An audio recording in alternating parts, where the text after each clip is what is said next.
আমি যদি এই ভরা আষাঢ়ের শান্ত শীতল মেঘ হতাম, মাতাল হাওয়ার উচ্ছ্বাসে পৃথিবীর বুকে নামিয়ে আনতাম অসংখ্য বৃষ্টির ফোঁটা, ভিজিয়ে দিতাম মায়ের ক্লান্ত শাড়ির আঁচল, রৌদ্রের তেজে পোড়ানো অগণিত রুক্ষ তৃণভূমি, রৌদ্রের রোষানল প্রশমিত করে পৃথিবীতে যত গাছপালা পশু পাখি নদ নদী আছে মুহূর্তেই সব কিছুকে বর্ষার উচ্ছ্বাসে জাগিয়ে তুলতাম। অভিমানে রাগ জমাতাম আকাশের এক কোণে, আবার নিমিষেই আকাশ ভেঙে ঝরে পড়তাম।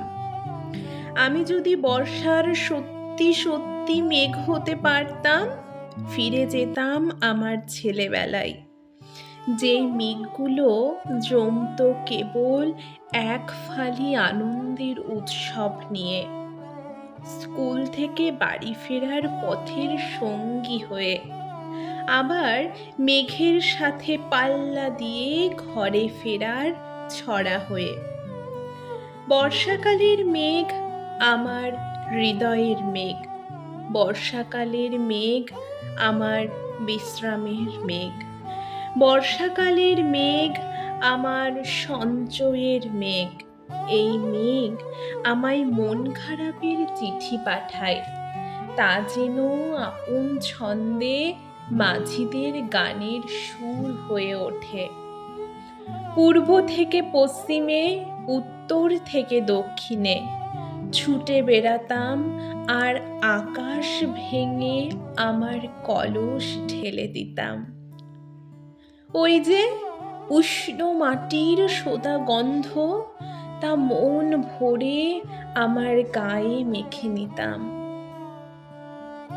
আমি যদি এই ভরা বর্ষার মেঘ হতে পারতাম, চিলতে রোদে আদর মাখতাম। দিঘির জলে কত পদ্ম আর শালুক ফুল মাথা দোলাতো, বর্ষার মেঘ হয়ে উঁচু পাহাড় থেকে ঝর্ণা হয়ে নেমে পড়তাম।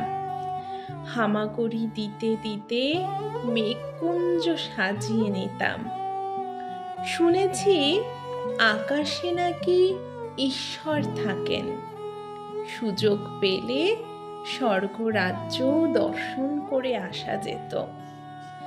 আমি যদি সত্যিই বর্ষার মেঘ হতাম, তবে কবিতার প্রতিটি পংক্তিতে, গল্পের প্রতিটি বাক্যে এবং মানুষের প্রতিটি স্বপ্নে আমি হয়ে উঠতাম এক অনন্ত অনুভূতির নাম। কখনো মেঘবালিকা, কখনো কৃষ্ণ মেঘ, কখনো করুণা মেঘ, আবার কখনো কালিদাসের মেঘদূত রূপে ধরা দিতাম। বর্ষার রথে করে বিচরণ করতাম নদী সাগর বনভূমি, চাতকের পরম বন্ধু হয়ে বাদল ধারায় মেতে উঠতাম।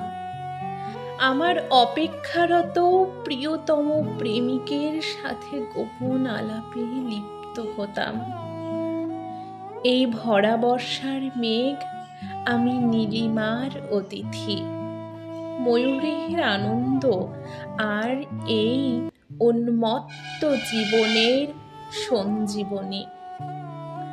নীল ক্যানভাসে তুলির আঁচড় টানা আমি ধ্যানী সন্ন্যাসী, মুক্ত আকাশে নীরব নাবিক আমি আষাঢ়ী মেঘ, অনন্তের যাত্রী।